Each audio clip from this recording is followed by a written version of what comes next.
It was a frenzy. At that moment, Yixian's mere appearance caused countless fans in the live broadcast room to go crazy. 300,000. 330,000. 350,000. 380,000. The number of fans skyrocketed, setting a record for the fastest growth in the history of Dosha Live.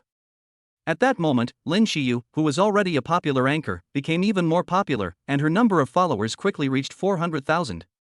Lin Xiyu was so excited that she took several deep breaths. Her idol was right in front of her, and she wanted to make the most of this precious moment. She didn't want to miss a second of being face to face with him. By the way, my idol, many netizens are wondering what you would say if they asked you to describe your own handsome in one sentence. After slightly stabilizing her thoughts, Lin Xiyu's beautiful big eyes were full of hopeful anticipation as she stared at her idol, her pretty face flushed for some reason. Oh. Let daddy describe his own handsome, hee. Meng Meng also really wants to know. The two little ones giggled and blinked their big, sparkling eyes, staring adorably at their omnipotent daddy. The same goes for the hundreds of thousands of live broadcast fans who are talking about it. Even Ye's parents are smiling as they watch their son. What happened today is far beyond their scope of acceptance, but of course they are all the more happy to see their son excel. So they are also looking forward to hearing how their immensely proud son will evaluate himself. Let me evaluate my own handsome appearance? That's not good, Yixian said tactfully after hearing Lin Xiyu's words. Daddy, just rate me.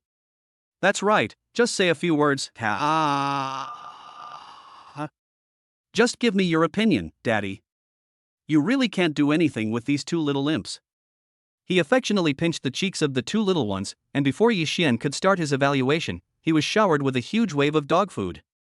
But before Lin Xiyu and the many fans could finish eating, the two little ones gave their daddy a kiss on the face. Daddy, that's great. Daddy is the best daddy in the world, and Meng Meng loves you very much. The sweet dog food was so sweet that even Mu Hanshi couldn't help but feel a little sour. Ye's parents were eating the dog food of their son and two granddaughters, and they couldn't have been happier. Ooh. It's so sweet. Idol, hurry up and say it, or we're all going to die of sweetness. Lin Xiyu was so jealous of the scene in the middle of the room that she wanted to push the two little guys away and enjoy the idol's adoration of pinching her cheeks all by herself. That would definitely be extra sweet. P.S. Big guys, hurry up and make more with love. The dog food has arrived. The author has something to say. No more nonsense, a wave of dog food for you all to enjoy. Chapter 48 Daddy, you're spoiling us so much, aren't you afraid we'll become arrogant? Exquisite bamboo building, courtyard. This big pig. Seeing Lin Xiyu in the posture of a little fangirl, Mu Hanshi said that it was impossible for him not to feel jealous. It seems that the lesson he taught him was not enough, and he must reinstate his wife's authority in the evening. If you want me to comment on my own good looks, it's actually quite simple. He paused, drawing the attention of Lin Xiyu and the hundreds of thousands of fans in the live broadcast room. My good looks are like the warm sunshine streaming through the floor-to-ceiling windows on a winter's day, warm and subtle, beautiful but not sensational, leaving people with endless reverie. The US magazine Time once compared my good looks to this, like a flawless statue of a beautiful man, carved with all the skill of Michelangelo. Actually, I don't really agree with this analogy. First, it describes my good looks too superficially and doesn't get to the deeper meaning. Second, it shouldn't be phrased as Michelangelo would do his best to sculpt it, but rather as even Michelangelo wouldn't be able to sculpt it, which is a more objective way of describing it, otherwise it's hard to convince people. Mu Hanshua, this bastard, he really refreshed my understanding of shamelessness. Mu Hanshi felt ashamed when she heard Yixian's serious nonsense. The guy didn't even blush when he lied. Wow, Daddy is so awesome. Although the two little ones didn't understand, from the reactions of Mama and Auntie Pretty, Daddy must be making a big splash. Puff cough cough. Lin Xiyu was caught off guard by the sudden words, and obviously didn't expect her idol to interpret his coolness in this way. To be honest, she almost believed in the words full of philosophy. Many fans in the broadcast room were also amused. This scene was really too different from what they imagined their idol the superstar saying in a serious manner. It's getting late, we should go to the town's household registration office, he said with a laugh after checking the time. Today, they were going to do something else in Leguishu village apart from meeting their parents, register Tongtong and Meng Meng's identities in the household registration office, and change their surname from Mutiyi. Ha, then you go early and come back early, because tonight is the bonfire party that happens once every 6 months in our village. Zhang Wanqing of course knew what the two were going to do, and said with a smile on her face. I know, Mom, we'll definitely be back before the bonfire. Yi Xian said with a faint smile. Lin Shiyu's eyes lit up when she heard this. A bonfire party under such a picturesque night sky would definitely be very interesting. Most importantly, her idol would also be attending. With everyone's attention focused on them, Yi Xian led Mu Hanshua and the two little ones out of Guishu village and drove towards Tongluan town. 2 hours later, the names of Tong Tong and Meng Meng became Yi Yutong and Yi Yumeng. If everything goes well, I'll take you to a nice place. Today happens to be the first day of the Causeway Bay Temple Fair. Hearing their father's words, the two little ones' big eyes sparkled. Daddy, are we going to the temple fair? He, I heard that the temple fair sells everything, and it's very lively. Daddy, let's go quickly, Meng Meng can't wait. Okay. Yi Xian doted on the two little ones, taking their hands one on each side, and the three of them walked towards the parking lot. Mu Hanshue, who was behind them, was stunned for a while, looking sourly at the big pig's feet holding the two little lovers. She stamped her foot and followed them, sulking. These two were openly stealing men from her, and she could say nothing. Damn you, big jerk. Mu Hanshi muttered, looking angry. She looked very good, charming, and aloof, with a unique charm. Daddy, you spoil us so much, aren't you afraid we'll become arrogant? The two little ones said with pity and sweetness in their eyes. Daddy is the person who spoils them the most in the world, with Mummy second. Be proud of it. You two are Daddy's daughters, who else would Daddy spoil if not you? When he got into the car, he scratched the two little ones' delicate little noses. Daddy's ultimate goal is to spoil you into the world's happiest little princesses. Yes, really, Daddy. Daddy, I love you so much. The two little ones happily kissed Daddy again, and in an instant, the car was filled with dog treats. Mu Hanshue, who was sitting in the passenger seat, saw her husband and daughter showering her with dog treats. While she was gratified, she was also more envious and jealous.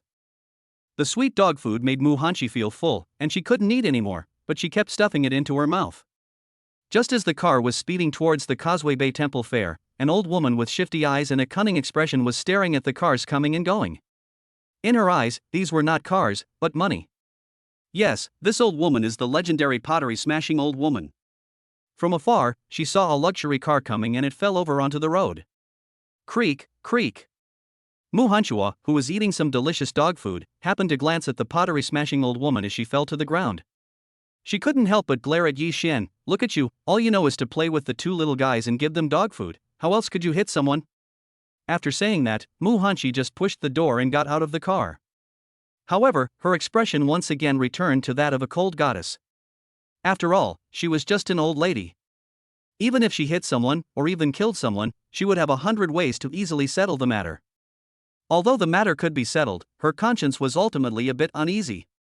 The porcelain-clashing old lady, who was still shaken, was also startled. She almost wet herself. Looking at the luxury car that was less than 3 centimeters away from her, a chill ran down her spine. However, her eyes soon filled with a fierce glare. Damn, she must take advantage of the risk she had taken. Thinking about this, the porcelain-clashing old lady, who was possessed by a drama queen, began to perform. Ouch, you hit someone, you hit someone. Everyone come and look, ouch, my elbow, my shoulder, my lumbar disc. Her specialty, she did it right away, and she was quite skilled at it. Sure enough, the old woman's actions attracted the onlookers, and the onlookers, feeling pity, immediately pointed at the luxury car. Are you okay? Mu Hanshi frowned slightly.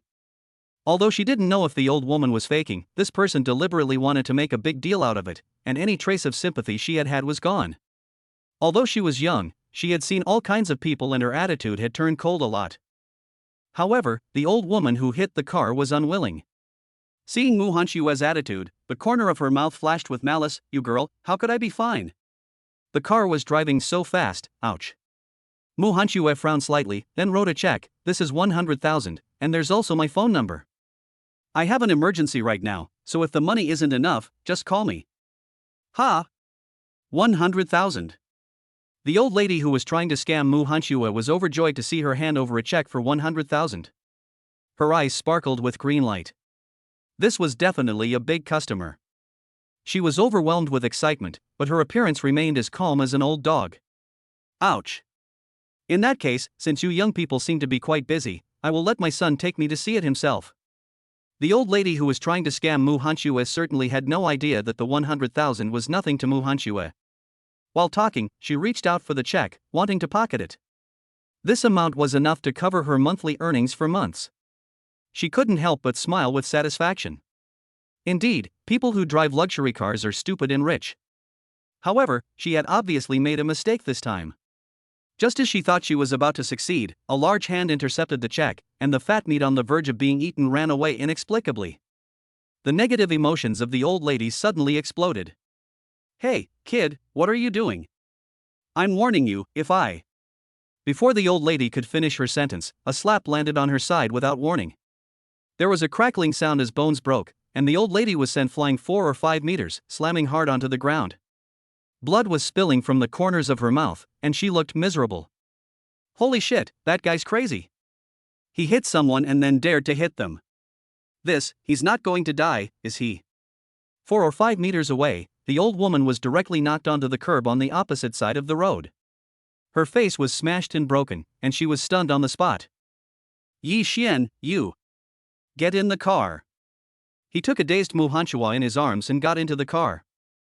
Then he slammed the accelerator and roared away. The pedestrians around them were all dumbfounded. They really couldn't understand this operation. Are young people nowadays so arrogant that they hit people? At this moment, the old woman who had been knocked unconscious came back to her senses. She covered the old woman who had been knocked unconscious and had a crushed fracture. She suddenly jumped up from the curb on the opposite side of the road like a corpse being resurrected, showing no signs of injury. Bah! What bad luck, I've lost a lot of money, phew. The old woman who had just gotten up yelled angrily. Due to the injury to her facial muscles, she was gritting her teeth in pain. Holy shit, this is a fake accident? Seeing the lively appearance of the old woman, the surrounding pedestrians were also stunned. What had they experienced that the acting of the fake accident was so explosive now? In the sports car, looking through the rearview mirror, he saw the old lady who had just caused the accident, unharmed. He thought about how he had just offered to pay 100,000 yuan, but then glared fiercely at the person next to him and said, "You knew she was a fake accident victim." P.S. Thanks to Thunder, who loves sauce-covered chicken wings, Lu Tianwu, who loves ginger-studded pork chops, the Monkey King, the treasure box of Moonlight, Supreme Treasure. Is it so hard to come up with a name? User 41645985. Now all books have harems. Peerless A7. User 102874666. Yen Huai, who likes knitting needles. Ren Nugio, who loves home stir-fries. Yayan. The Old Bookworm. Jean K from Kuanping Lake. User 1785249. Li Xiao, Lin Mashuan, Mumu, Jing Ku, who loves garlic and tofu. Yun Kong, who loves matsutake oil, lives by the sea and loves the waves. User does not exist, it's a new feeling again. Master D, the chaotic gallon of gallon. Lin Taihut, who loves Zeropa, seal at memory. Emperor D gazing intently. Yusha, who likes raw lettuce soup. Wang Xie of the Wei Kingdom. Xiaohua Guwa, Yuisu Ovo, keep away, ridiculous. User 375999598. Ping Tu Gu, who likes tangerines. This, invincible tadpole. Yan, Jiaotian Gangkongba, 5685 in the buildings. Space, a total of 40 big shots with 56 rewards. It's exhausting for the little author, but let the rewards come even more fiercely. Chapter 49, Every time, Mama is bullied to no end. Mama, you're so stupid. Mu Hanshue glared at the bad guy driving the car with angry eyes. This guy knew it was a fake accident but still didn't tell her, making her look bad. Humph, that's too bad, really bad. He, Mama got fooled too. I was so scared just now. I told you that your driving skills would never cause an accident. The two little ones patted their little chests in fear, obviously fooled by the performance of the unscrupulous old woman who hit and run. Mu Hanshua. These two little ones are really always defending their father's aura, but why do I envy them so much? By the way, when did you realize that the despicable person was a fraud? Tong Tong blinked her big, wide eyes, full of questions. She was really curious. Meng Meng also stared at her father with big eyes. Yes, Dad, Meng Meng also really wants to know, she said. It's actually very simple. He looked at the two little ones with a smile of affection. I noticed that old lady from the beginning. She didn't start touching the porcelain at first, but was looking around with a sly look, obviously looking for a target. Moreover, when the old woman fell, we were at least 2 meters away from her. After braking, although the old woman hid well, she still showed a hint of panic. Furthermore, the old woman's face was rosy and her body was not a bit dirty. As Yi Xian talked eloquently, unraveling the mystery, Mu Hanxue was amazed. This big pig's foot was still able to observe so carefully while feeding the two little ones with dog food. Hee, Daddy, you knew everything. That's amazing. Even Mummy didn't notice. Mummy was just too busy being jealous. Mu Hanxue. She was ashamed of what the two little guys said. What do you mean jealous? Obviously, it was you three who were throwing dog food, but fortunately, that big jerk discovered it, otherwise it would have been a waste to benefit that old woman who hit with a porcelain bottle. Then why didn't you tell me earlier? Mu Xianxue, whose face was red with anger, really wanted to strangle the big pig's foot in front of her at the moment. How could this guy behave like this? Ha ha. I also want to see when our silly daughter-in-law will wake up. Yi Xian, you want to die. Mu Hanxue was stunned for a moment, and then she quickly ground her silver teeth together, and she was just about to bite Yi Xian. She was crazy. Did this guy really want to see her make a fool of herself? Every time, she fell for his tricks. Mu Hanxue, can't you just grow up? Hey, this guy is just her nemesis. Ever since she met him, she hasn't had a moment's peace. What a unlucky relationship. Kiki, Daddy is bullying Mummy again. Yes, I don't know how many times this has happened. Every time, you get bullied and can't do anything about it. You're so stupid. Shut up. Mu Hanxue listened to the two little ones' taunts and glared at them fiercely. These two little ones have really been corrupted by the big one. How dare they tease and taunt her like that before? For some reason, Mu Hanxue felt that her status was getting lower and lower. No, she even felt that she no longer had a status. Is this really a good way for the three of you to behave? She glared at the three of them. The eldest one could make her furious, and the youngest one was not even worth getting angry with. It's obvious that you're just stupid, Mom, and Daddy realized it from the start. You even gave that bumpkin money. Exactly. Daddy said that being stupid isn't actually terrible, but knowing that you're stupid and not changing is what's really terrible. The two little guys chattered away, and Mu Hanxue was stunned as she listened. What kind of ideas have these two little guys been instilled with by that big jerk? Has he opened their mouths? You. It was fine to have been bullied by Yi Xian's big pig's trot before, but now she can't even argue with the two little guys. In the happy atmosphere, the group soon arrived at Causeway Bay's annual temple fair. People from the south and the north, those going to the fair and those just out for a stroll, don't miss it if you walk past. Don't hesitate, don't dawdle, you can't lose if you spend $1, and you won't be ripped off. Our products are of good quality and low prices, no cheating, and we will refund 10 times if there is any fake.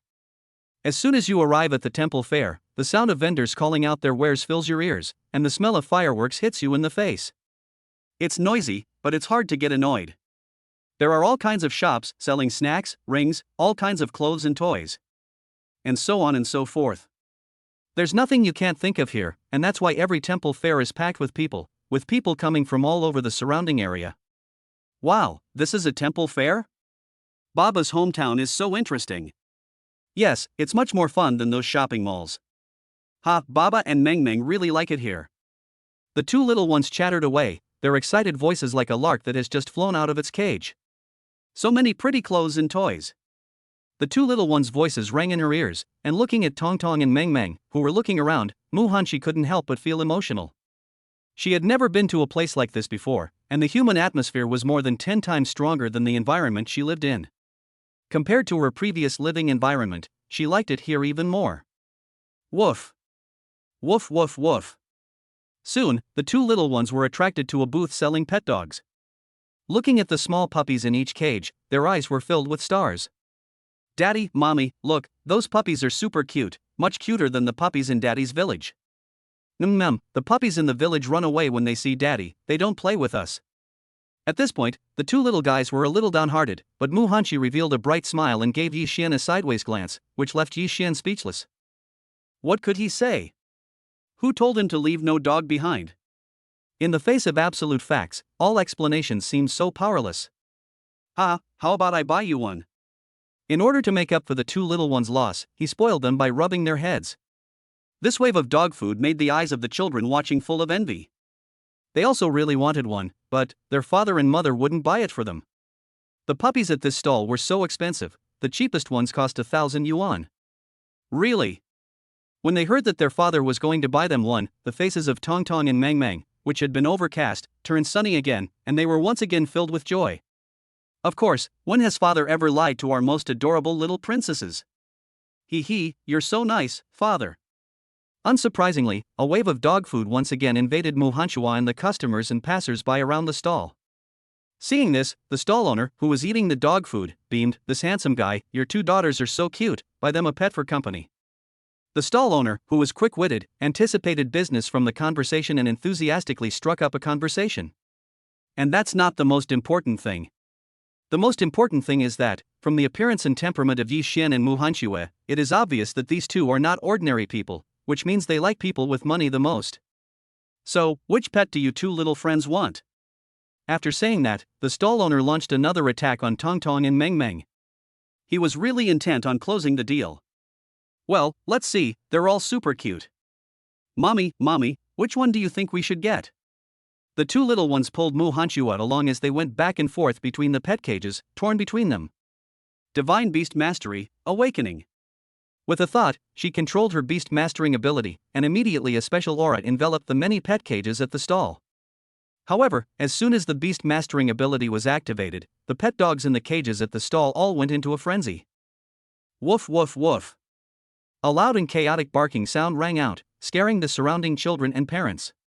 Although these were pet dogs, they were still aggressive. Your Majesty! It's the king!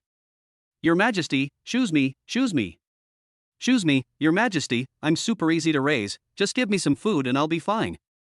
Your Majesty, I'll be cute and cuddly, take me. The sound of chatter instantly filled Yi Xian's ears, and it made his ears buzz. But just then, Yi Xian's eyes fell on a black and white puppy that had just opened its eyes, obviously not long after birth. Woof woof, Your Majesty. Choose a mate, and when it grows up, it will help protect the young master. Hearing the puppy's words, Yi Xian's eyes lit up with interest. This era Lingji is not bad, protecting the young master, gee, it's him. However, what Yi Xian didn't know at the moment was that his decision had changed this little era's life, and in the near future, he had also personally created an immensely terrifying and supremely powerful Supreme Dog King. Chapter 50, The Strength of a Crazy Womanizer, the Wonderful Use of Peach Blossom Immortal Brew. Handsome guy, good eye. Seeing Yi Xian's glance at the few good dogs in the stall, he unobtrusively flattered him. Although this puppy is a second-rate dog, it comes from a simple background. A relative of mine brought it from abroad, and my family has never allowed me to keep it, so they gave it to me to sell. It is 99.999% purebred second-rate dog, completely incomparable to the second-rate dogs on the market today. There is an essential difference in bloodline between them. In that case, seeing as no one has bought him in recent days, and I can see that Handsome Boy is a happy person, how about 8,000, just 8,000 for this purebred era, you take him away. This purebred era originally cost more than 10,000 yuan overseas, but it hasn't sold for a few days, so it's been reduced in price for sale. After all, although the dog is good, if it doesn't sell, it has no value to him. Daddy, this little dog is so small and cute. Daddy, shall we buy it? When the two little ones heard the owner's words, their attention also fell on the purebred era, and the little era seemed to have noticed Tong Tong's cute attention and whined pitifully. You like it? Seeing the looks on the two little ones' faces, and looking at the pitiful little era. Well, we really like it. The two little ones nodded their heads with certainty, as if they were pecking at rice. They said they would take good care of the chick when they bought it back, so that it could grow up quickly and play with them. Okay, it's him. Woof, thank you, Your Majesty. When Xiora heard the king's words, he was full of gratitude, and this scene made the surrounding pet dogs envious. This little thing is so lucky.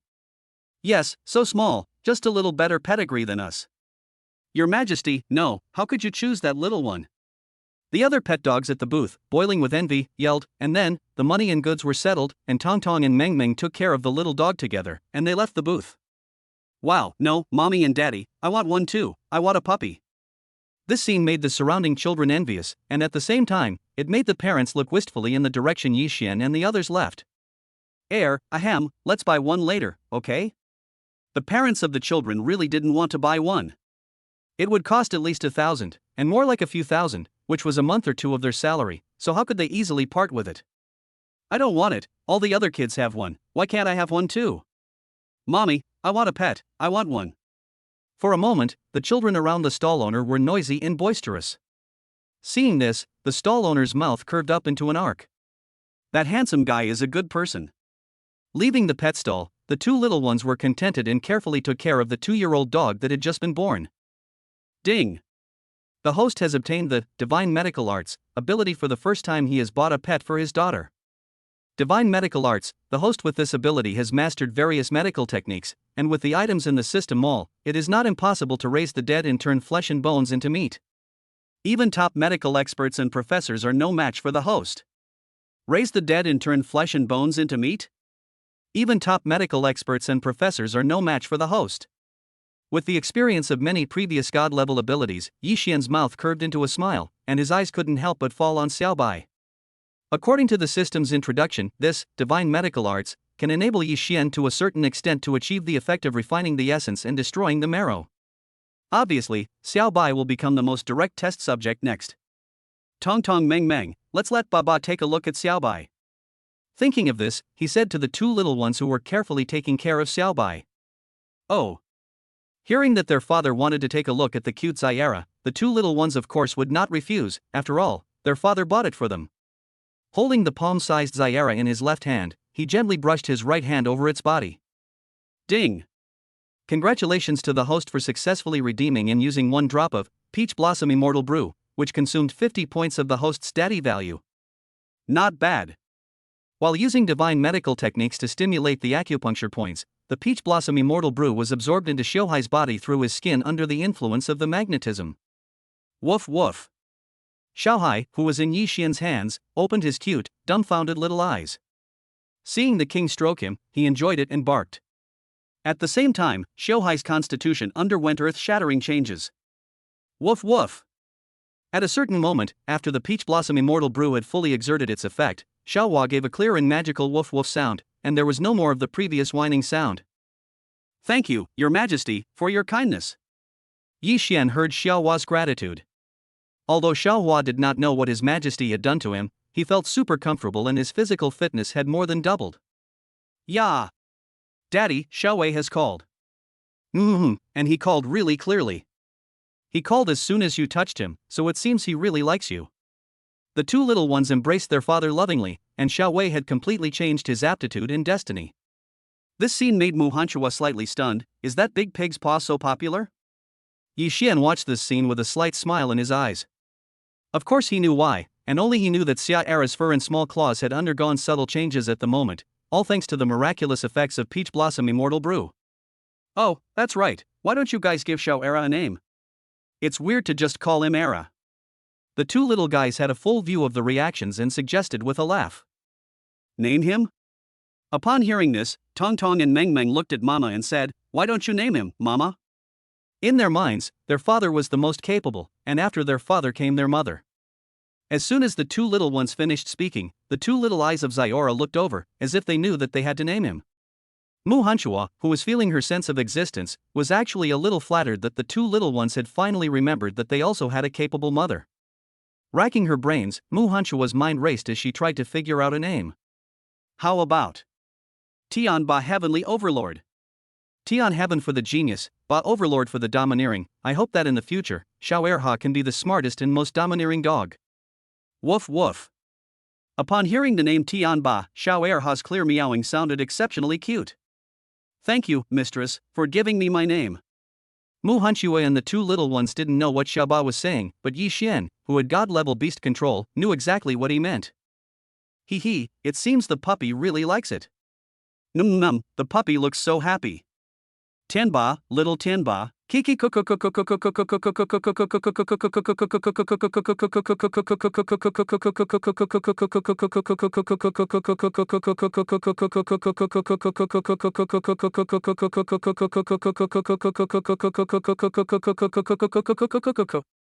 Tianba. Mu Hanshua of course did not choose this name randomly. At one point, she had also considered getting a pet, but in the end, she put the idea aside. And she had even thought of a name at the time, none other than the one she had just given Tianba. Little Tianba, this will be your name from now on. Hugging Xiao Oxianba, Tongtong doted on him as if he were her baby, which attracted a woof woof response from Xiao Oxianba. Giggle, you're such a smart little Tianba. Meng Meng giggled, and when she saw little Tianba nodding humanely, she liked him more and more the more she looked at him. Mu Hanxi also slightly curved her lips, and Yi Xian fondly petted the heads of the two little guys. The happy appearance of the family was constantly showering invisible dog food, and it made the passers-by smile foolishly, happily eating the dog food from the family of four. P.S. The young author really doesn't want to spread the word about the dog food, but the reality of the situation is that she can't help herself. It's so hard. Oh. The author has something to say. The dog food is like the wind, always by my side. Chapter 51, Who cares about your presents? The dog food is everywhere, and everyone is envious. Hey, Mom, look, there's your favorite teddy bear. What a big doll, it must be really, really comfortable to hug and sleep. Looking around, I saw the goal of the two little guys, which was a white teddy bear doll that was almost 1.5 meters tall. Here, a few couples were shooting darts at the balloons on the opposite side. The boss collected the money with a carefree air, then gave out 20 darts, not worried at all about the large teddy bear being taken away. He knew very well that these darts looked the same as other darts on the outside, but in fact, the front and back weights differed greatly inside, and under the action of gravity, the direction was very easy to deviate.